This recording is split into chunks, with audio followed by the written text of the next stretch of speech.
Om Swastiastu, selamat bergabung di video saya. Kali ini saya akan membahas bahasa Bali di seputaran kepala dan wajah. Tonton terus dan jangan lupa subscribe, like, and comment. Bahasa Bali bisa dibagi ke dalam beberapa tingkatan, yaitu halus, madya, dan kasar. Nah, dalam video ini saya akan membahas bahasa Bali halus dan madya saja. Bahasa Bali halus dan madya. Mata, penyingakan atau peninggalan. Alis, wimbe atau alis.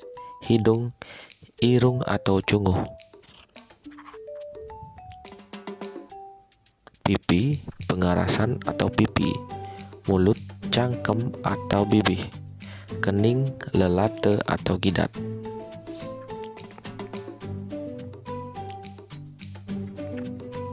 Kepala, prabu atau sirah. Wajah, pengarasan atau mul. Telinga, karne atau kuping. Gigi, untu atau gigi. Lidah, lidah atau layah. Jenggot, kerawis atau janggut.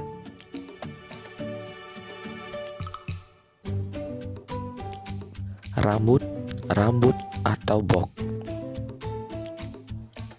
Ini salah satu kalimatnya, titiang mirengang gending nganggen karena saya mendengar musik menggunakan telinga. Kemudian yang madya, tiang ningeh musik nganggon kuping. Saya mendengar musik menggunakan telinga. Oke, demikian video kali ini. Terima kasih sudah menonton dan maaf jika ada kurang berkenan. Terima kasih. Om Santi Santi Santi Om.